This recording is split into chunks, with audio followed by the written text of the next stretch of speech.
Yeah, yeah, I'm right back at you like I never left, and I'm gonna go this hard to my last breath. It's Lil Kenny Russell, Kanoom, Consul Moon. You already know what you're gonna get when you step in this room. Now I'm dealing with Kanoom. Yeah, yeah, I'm here. And while I'm here, I'm gonna make the information direct and clear, because a lot of y'all can't hear. Yeah, yeah. Now, welcome back to Make My Ancestors Great Again. This is another episode of Ancestor Speak. This is Ancestor Speak number 7. And since the great uh, professor, master teacher, the great father, the great brother, the spiritual master of a lot of, well, should I say, the master of a whole lot of groundbreaking research and his own research and things of that nature. His own research and what he brought to the world, his understanding of just knowing how to go after Western academia.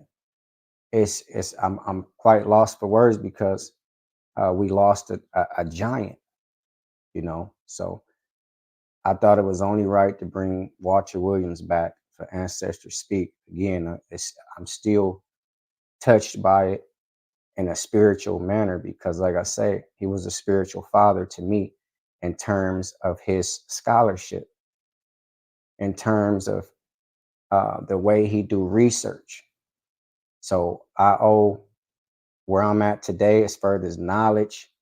I owe a great deal of gratitude to Walter Williams for his scholarship, for his years of research, and just giving his life for the betterment of African people. I take my hat off to him. So today we're going to bring back Walter Williams. This is in the 90s. Um, and I'm going to break it in half. I'm going to play 3 minutes of it, speak, and then I'm going to let the other 3 minutes play. And Walter Williams is from Chicago, Illinois. And this is in the 90s. And he was telling a story about Elijah Muhammad in 1961. He bought a bank. He bought a couple of buildings. He bought a couple of mansions on Woodlawn Street. He built a Mos Miriam, was a 3 mansions he tore down and made him a home out of, which Farrakhan lives there today. But they saying that Muammar Gaddafi gave him $1.1 million to build that. But the original one was built by Elijah Muhammad. And Walter Williams is going to tell his story about the times he dealt with the Nation of Islam. So I want to bring this to you. I don't own the video. You can find it and watch it wherever you can find it at in its entirety. This is a fair use act. Like, share, subscribe, comment, and I thank you for watching. Let's listen to him. With his own personal spirituality between him and his creator. I can do that in 5 minutes, okay? Without giving him a religion. The Nation of Islam will take an individual, dress him up, cut his head, his hair, get him a bald head, put him a little suit on, a white shirt, and a black bow tie, and make a paper boy out of it. Just a moment now. He's not going to get up in that high echelon of Farrakhan and his family. Huh? He's not going to do that. Okay? Farrakhan, just a moment now, let's face reality. I know you love Farrakhan. I like Farrakhan too. But if he's wrong, he's wrong. I don't care who he is. It's my mama. She's wrong. Mama, you're wrong. Okay? I'm talking about reality, not what I heard. Okay? Those guys come in the Nation of Islam, they're not going to be put up there with Farrakhan and his family. They're going to be coming, come on in, brother and sister. They're going to shave his head, put him on a suit that he has to buy, and a white shirt and a black bow tie, and give him some papers that he has to buy before they give it to him. They ain't going to give it to him on credit, because they don't trust him. Okay, that's real now. Okay? And then Farrakhan is going to tell you about Christianity. He's going to teach you Christianity and Islam together. He's going to tell you that Jesus Christ is God. I've heard him. I got it on tape. Okay? He's going to tell you about the Prophet Muhammad. There's never been a Prophet Muhammad. Farrakhan is not giving up anything. If you want to march with Farrakhan, you got to register and pay $10 or $11 maybe march to Washington with him. He's like, he don't want you around. You ain't giving him no money. That's face reality. You want to know, get some information about the March on Washington? It costs you $2.95 to call this 900 number. He's not in love with you. Face it. I live in Chicago, where the Honorable Elijah Muhammad lives. Okay? I'm going to tell you something since you pushed me into it. I'm going to just a moment now. You can't defend this, and you have your say. And be quiet. Be quiet. You don't know. I know what I saw. Don't give him credit. Hold it. Doing more than what America have done for the people. Hold it. They do nothing for the people. But at least he put on a suit and a tie and try to get them to do right. At least he did that. And you know, he was giving him his just due. That's what's wrong with. That's what the diet us as black people. Because we don't even give each other a little bit just due. Americans sit them out there with suits on and try to better them. I mean, come on, let's get real. When we were brilliant, I bet he saved me. He saved me. I would be here if it wasn't for him. So I'm just saying, get real. We need to get real and stop doubting each other like that. Just because you sit up, he got a nice place over there, but he should. For what he's doing for us, he should. And it costs to live in America. You can't just make everyone and put Christianism together. That's unifying. Hold it. Don't. That's unifying. You want this microphone? Well, I can take that. Well, then you be quiet. That's what I'm saying. You put Christians and Islam together, that's unifying people. Don't say you ain't getting together with real. When I was in, I'm going to tell you an experience in Chicago. Now, as you can see, Walter Williams, he was speaking from personal, what he's went through, personal things that he's went through. He's from Chicago, and he's going to tell a story that took place in 1961. So he's had personal experiences with the Nation of Islam. Like he said, I wasn't never in the nation, but he liked Farrakhan too. Farrakhan is quite likable, but he doesn't do anything for the people. He explained Farrakhan is going to take a man, cut his hair, give him a bald haircut, put him on a suit that the brother has to pay for. These is all facts. Put newspapers in his hand, put a bow tie on his neck. He has to pay for the newspapers. See, when you go out and sell the newspapers, you might make $1 off each one, but they're selling them for $10 a piece. So you pay for the newspapers with your time, and you don't make the money that they gave you for the newspapers. Or you buy your bundle and you sell it and you try to make your $1 off of them, but the rest goes to the Nation of Islam. These is facts. My Uncle Nathan X, he went all the way up to the FOI. He's telling what's going on. Now it's always going to have its defenders and pushback. He saved me. He saved me. This is not an Islamic sister. She's not wrapped up right. This is not an Islamic sister. She's speaking out of turn. She's challenging a man. She's very passionate. There's nothing wrong with that. She's in the right forum to want to say what she has to say. He did better than America. He put him out there with a suit on. Farrakhan didn't give them suits. The Prophet Muhammad didn't give them any suits. Walter Williams, the great master teacher, just told you how it goes. He knows this from experience. He lives in Chicago, Illinois. He's much older than that lady, and he was around. This is in Atlanta, I think in 94, 95, because he's speaking about the march. He said, if you want to find out about the march, they got a 1-900 number. It costs $2.99. If you want to march with him to Washington, it costs $11.99. Okay. So the march took place October 16th or 17th, 1995. So this is around that time. Now she's giving some pushback because she said he deserves his just due. You won't even give him no just due. You kicking him around. No, he's telling you how it goes from experience. You are a believer of what you see, but you don't know how it got to that. See, each time they clean a brother up in this so-called spiritual realm and they bringing them for the betterment of people, they get paid off that brother. Yes, you don't want to face the fact, but they get paid. He just told you. You pay for the suit, you pay for the bow tie, they cut your hair, and you pay for the papers and bean pies they put in your hand.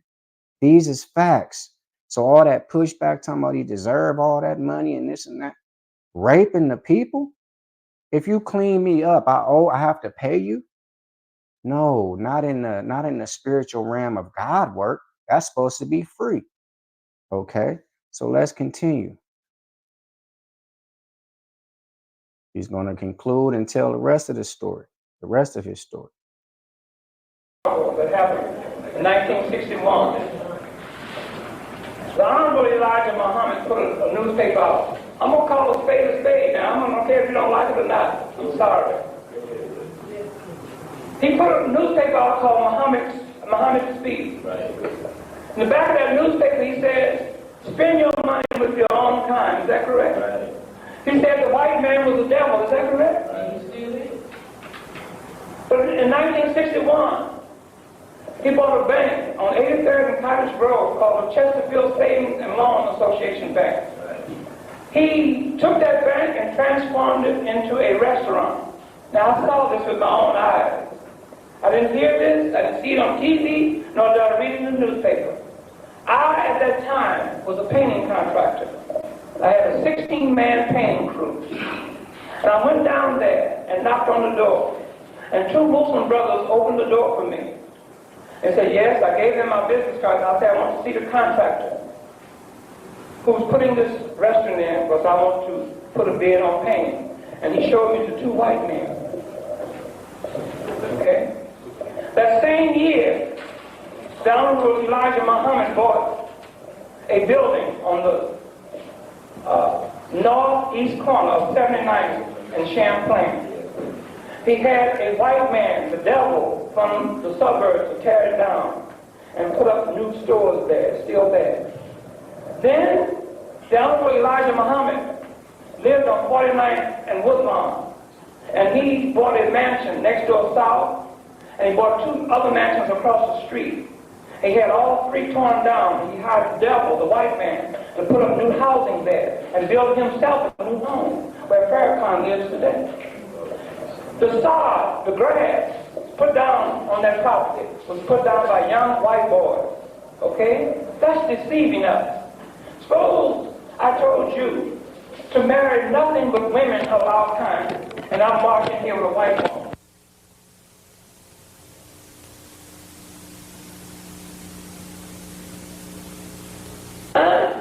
That's deceiving. I don't care who you are. You deceived me. That hurt me. I cried. Because I believed in what he was saying. I never was a Muslim. I said, hey, this guy is right on. I like that what he's saying about white folks. But when he took my money and called and put his finger on the phone and dialed WHITEMAN, and the white man picked up the phone and said, this the white man? He said, yes. He said, are you the devil? He said, yes. He said, come and get the money. That hurt me. Do you understand that? So I'm sorry. Yeah. That's the great master teacher, Professor Walter Williams. We lost him recently. He's transitioned. And as you can hear, regardless to what you give people, they still have pushback because you tearing down what they believe in.